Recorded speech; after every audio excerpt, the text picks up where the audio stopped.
Hi, I'm Carla. A few months ago, my parents fired me from the family company, said I was useless. They handed everything to my younger brother. What they didn't know was, I secretly owned the patent that kept their empire running. But the worst part wasn't losing my job. It was realizing how long they had been setting me up to fail. Quietly, coldly, while smiling to my face.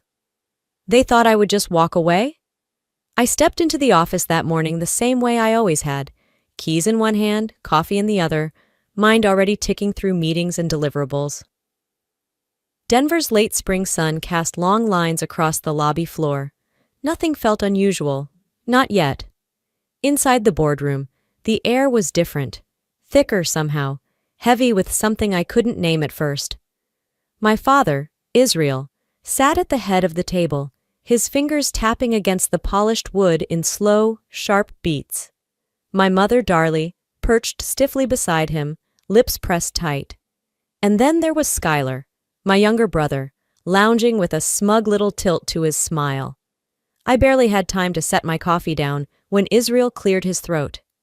"Carla, let's not drag this out," he said, voice clipped. "We've decided it's time to inject fresh blood into the company's leadership." Fresh blood. That was their first knife. Darlie chimed in, her tone falsely sweet. "You've been invaluable for years, but the company needs a different energy now.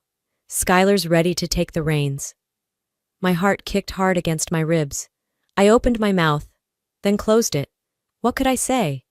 The walls seemed to shrink inward as their words dripped out. Outdated, stagnant, no longer fitting the future. They made it sound clinical, surgical even, as if they were doing me a favor by cutting me out. Skylar sat there, barely hiding his grin, drumming his fingers against the chair like he already owned it. "We'll make this as smooth as possible," Israel continued. "Severance package, of course. A few months to transition if you want it." I stared at them, feeling my throat tighten but refusing to show it. 9 years of blood, sweat, weekends sacrificed, and this was my reward. I didn't cry, I didn't argue, I just nodded once, sharply. Every word, every glance, every betrayal, they burned themselves into memory. I gathered my things slowly, every movement deliberate. As I zipped up my laptop bag, a flicker of cold satisfaction slid under the shock. They didn't know, they had no clue. 3 years ago, on a gut instinct and sleepless nights filled with doubts, I had patented the company's core operational system under my own name, quietly, legally, tucked inside contracts they never bothered to read. Back then, part of me had felt guilty, like I was betraying family. Today, that guilt died. I slung my bag over my shoulder. I didn't say goodbye. I didn't look back. As I stepped into the hallway, the heavy door thudding closed behind me, I let out a slow breath. The office lights blurred slightly in my vision, but not from tears. Inside me, a storm gathered strength. The drive home felt like floating through fog. I don't remember stopping at traffic lights or passing by the usual cafes and dry cleaners. Everything blurred together until I pulled into my apartment complex. The air inside my place was stale from being closed up all day. I dropped my bag by the door, kicked off my shoes, and walked straight to my laptop on the small desk in the corner. No ranting, no pacing. I wasn't going to waste a single breath on anger they didn't deserve. I flipped open the laptop, the glow of the screen pulling me out of the dullness. My fingers moved automatically, password entered, documents opened. In a few minutes, I was staring at the file that mattered more than any severance check they could wave in my face. The patent. 3 years ago, after an especially brutal round of budget cuts that nearly gutted my department, I'd sat down with an old mentor, Mr. Albright, our former CEO, and laid out my fears. He was the one who said it, plain and simple. "Carla, protect your work. Protect yourself." He'd even helped connect me with an attorney to navigate the filings. Reading through the contract again now, I felt a weight lift from my chest. It was airtight. The system was mine, architected by me, patented by me, and licensed to Nexora under strict renewal terms they never read because they trusted that I was family. Tonight, that blind trust would cost them dearly. I clicked open a fresh email draft. To legal@nexorasystems.com, HR@nexorasystems.com. kuklinski.board@nexrasystems.com. I added Israel's and Darley's emails for good measure. Subject line: Notice of Intellectual Property Licensing, Expiration, Immediate Action Required. The words flowed out cold, professional, cutting through the silence of my apartment like a knife. Per the licensing agreement outlined in Appendix D, Section 4, continued usage of the Nexera Core operational system without renewal constitutes a breach of contract and intellectual property violation. I listed every clause, every subpoint, every date. I attached the original patent registration. I made it impossible for them to wiggle out of it. By the time I was done, the night had deepened. Denver's skyline outside my window sparkled with office lights still burning. Somewhere in those towers, someone like me was probably working late, blind to the betrayal sneaking up behind them. Not me. Not anymore. I reread the email twice, triple-checked for typos, and hit send. The moment my finger left the trackpad, a strange calm spread through me. It was done. Irrevocable. Whatever happened next was no longer my burden to carry. Across town, in offices where they thought the world was still spinning safely under their command, inboxes began to light up. Morning crept in while the city still slept. I brewed a pot of coffee, the bitter scent filling my kitchen, grounding me. There was no rush, no frantic pacing. I sat by the window, a quiet observer waiting for the cracks to spread. At Nexora's headquarters across town, the day wasn't starting so peacefully. By 7:45 a.m., the first alarms blared. Employee keycards failed to register. Client dashboards wouldn't load. CRM databases spun endless error messages. Phones began lighting up across departments, urgent client calls pouring in. Why can't I log into the portal? The system's down. We're losing business. What the hell is going on over there? Inside the executive wing, chaos spread faster than wildfire. Israel Keys stormed through the hallways, barking orders at IT teams already drowning in system failures. Darley was glued to the phone, trying to placate furious clients with the same rehearsed line. We're experiencing temporary technical issues. Please bear with us. Meanwhile, Skylar, the great fresh blood hero, paced the main conference room, jabbing at his phone like that alone could fix the collapse.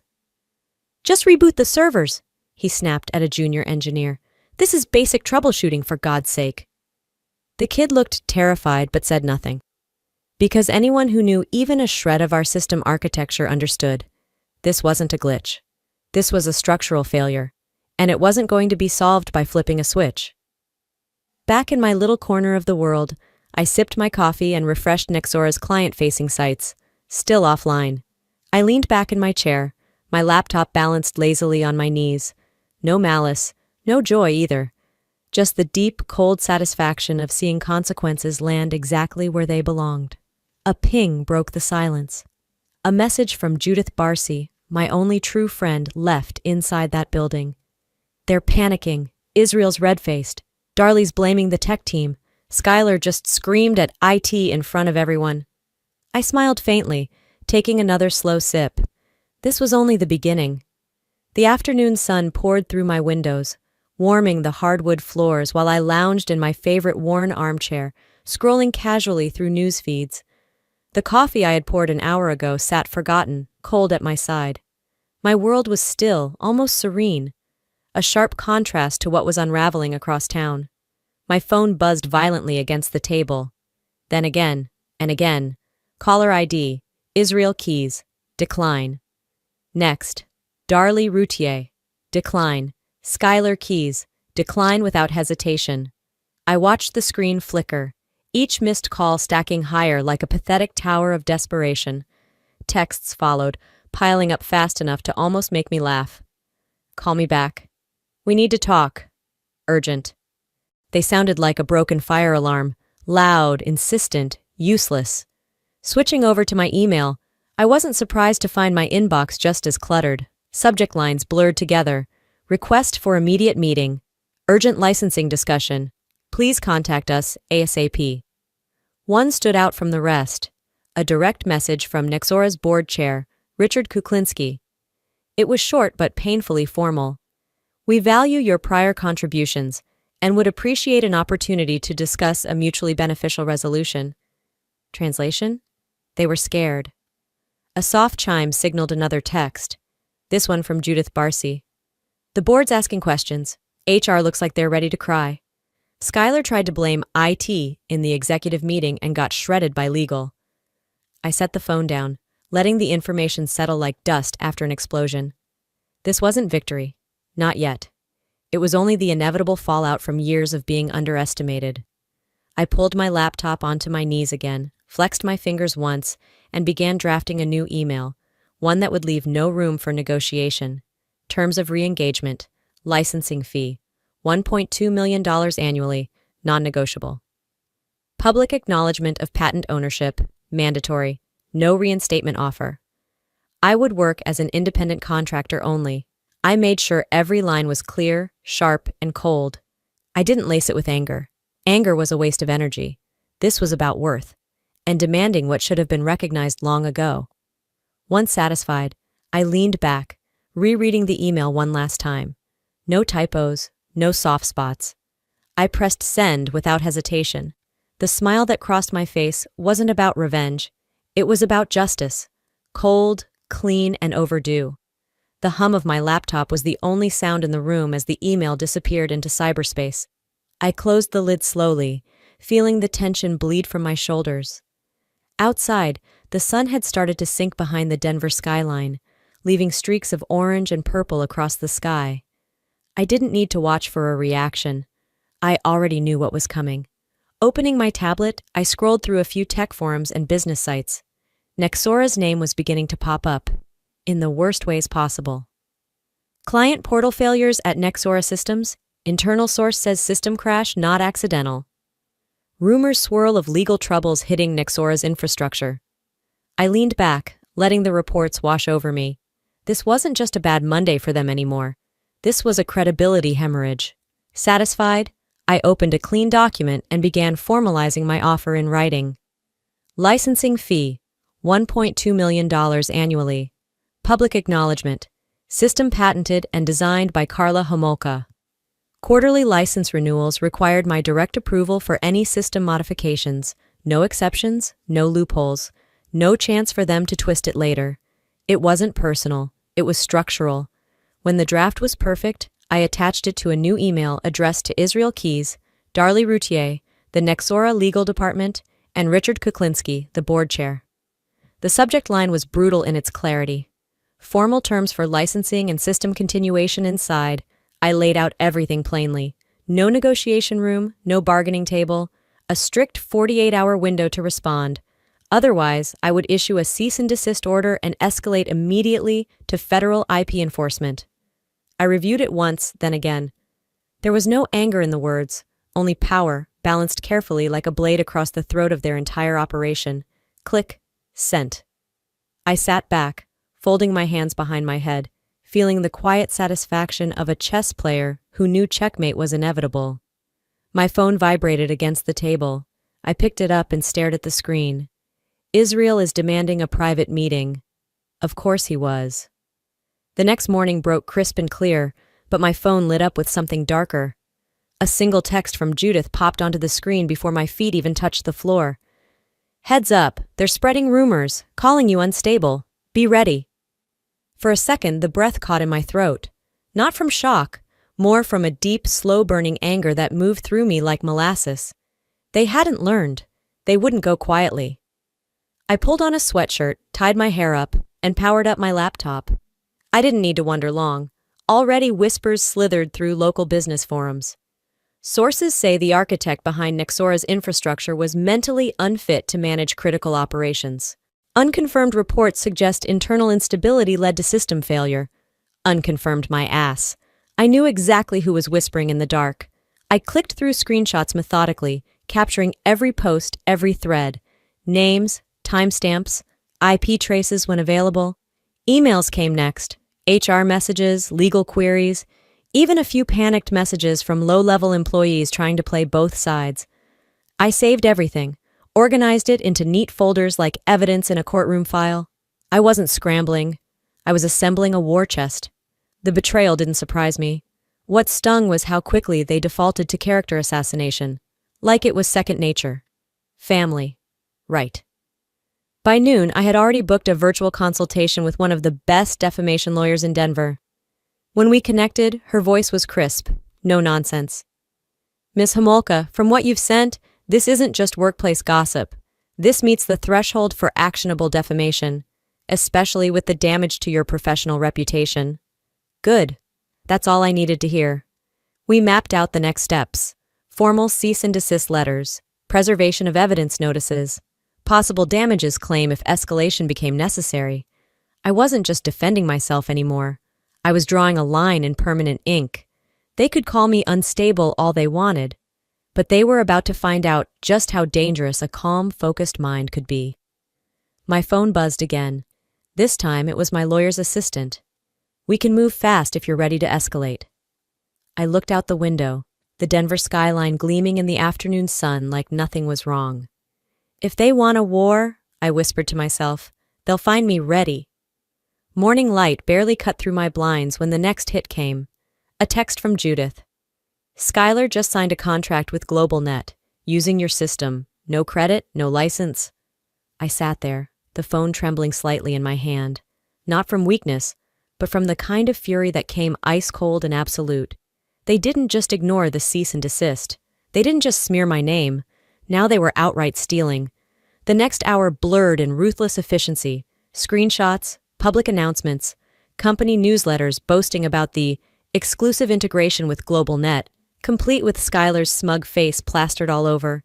Not a single word about licensing, not a single acknowledgement of the patent. Judith fed me everything she could grab from the inside. Email threads, copies of internal chats, even snippets from the botched contract itself. By noon, my lawyer's office had a fully documented file thick enough to crack a skull. Breach of licensing agreement, patent infringement, fraudulent misrepresentation to a major client. In short, career suicide, gift-wrapped and hand-delivered. My attorney leaned forward over the conference table, tapping the stack with manicured nails. If we move now, she said calmly, we can lock their assets before they even realize they're bleeding. I nodded. Do it. There was no pity left, no sentimental memories of childhood birthdays or Sunday dinners. They had crossed every line and there would be no walking it back. They wanted war. They would get extinction. As we finished mapping out the emergency filings, her assistant slipped a note onto the table. Estimated damages claim potential, $27.5 million minimum.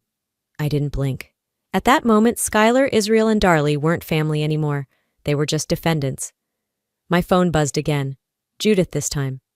Board's furious. Kuklinski's demanding a full audit. Skylar's losing it. Israel's threatening to sue GlobalNet for bad faith. I smiled thinly. They had no idea. They still thought they could bluff, spin, bully their way out of this. They were about to find out exactly how much a storm could cost. Across the table, my lawyer smiled grimly. We can destroy them by Friday, she said. Are you ready? I didn't hesitate. Start the clock. By the time Friday morning rolled around, the storm they had unleashed was ready to crash down on them.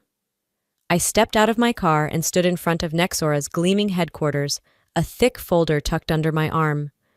I wasn't the scared daughter they used to know. I was a force now, and today they would see it. Inside the boardroom, the atmosphere was toxic. Israel sat stiffly at the end of the long table, trying to project authority he no longer had. Darley was pale, her hands twisting nervously in her lap. Skylar slouched with arms crossed, a scowl carved into his face. The board chair, Richard Kuklinski, nodded at me curtly when I entered. No warmth, just formality. My lawyer followed close behind, carrying the legal documents like weapons ready for battle. No greetings, no small talk, just war. I opened the folder and began. Patent registration certificates, cease and desist notices, copies of emails confirming Skylar's unauthorized contract, screenshots from public announcements, business forums, and leaked internal chats. Every word, every action, meticulously documented. Skylar tried to interrupt, his voice sharp and defensive. She's lying, she's... Mr. Keyes, my attorney cut in smoothly. You are advised to remain silent. Any further disruptions will be noted for the record. Skylar sank back in his chair, face burning. I didn't gloat. I just continued, laying out every piece until even the most stubborn board member couldn't pretend ignorance. When I finished, Kuklinski stood up, clearing his throat loudly. The board has reviewed the evidence, he announced. It is our decision to terminate Israel Keys and Darlie Routier, effective immediately. Skylar Keys is banned from all Nexora premises and operations pending legal proceedings. Dead silence. And, Kuklinski added, his voice heavy, we will issue a formal apology acknowledging Karla Homolka's rightful patent ownership and settle financially in her favor. Israel's face went gray. Darlie whimpered something I couldn't hear. Skylar slammed a fist against the table, sending pens scattering, but none of them looked at me. They couldn't. I gathered my folder, buttoned my blazer, and said my piece quietly, clearly. I never needed revenge. I needed respect, and now I've reclaimed it. I didn't wait for a response. They had nothing left to say that could matter. I walked out of that boardroom without looking back. The sunlight outside hit me like a fresh baptism, blinding but warm. For the first time in years, I felt weightless. The war was over. Weeks passed like the slow unfolding of a new season, and for once, time felt like it was moving with me, not against me. My new office was small, nestled above a quiet coffee shop in downtown Denver. It wasn't flashy, no marble floors, no gleaming conference rooms, just clean white walls, a sturdy desk, and a battered leather chair that I'd picked up from a secondhand store. It was mine. Every inch of it was earned, not inherited. Clients trickled in, cautious at first. Small businesses worried about intellectual property theft, tech startups eager to do things the right way. Word traveled fast in our industry. The woman who beat Nexora wasn't just tough. She was fair, reliable. Business journals ran features with titles like The Rise of Karla Homolka, Resilient Innovator, and Building Back Stronger After Betrayal. For the first time, people saw me without the shadow of my parents looming over my reputation. I was no longer the daughter of Israel Keys. I was simply Karla. Meanwhile, the fallout continued to rain down on the ones who tried to destroy me. Israel and Darlie faced ongoing audits from the SEC and IRS. Stories about Nexora's internal corruption started surfacing in local news outlets. The board had officially stripped their emeritus titles. Skylar disappeared from Denver altogether. Some said he fled to Arizona, trying to restart his life under a new name. Funny how fast the world moved on when the truth came out. But even with victory in my hands, the scars didn't vanish. There were nights when I woke up sweating, heart pounding, haunted by boardrooms full of silent judgment. There were moments when I caught a glimpse of an older couple across the street and felt an old ache, a longing for parents who could have been proud instead of petty. Forgiveness wasn't a light switch. It wasn't something you could summon just because justice was served. Healing, real healing, was quieter. It grew slowly, like the stubborn roots of a tree after a storm, and I was willing to let it grow. One evening, after a long day of meetings, I stood atop the terrace of my building, looking out at the city skyline. Denver shimmered under the setting sun, golden and vast, full of possibilities. I wasn't thinking about revenge anymore. I wasn't even thinking about them.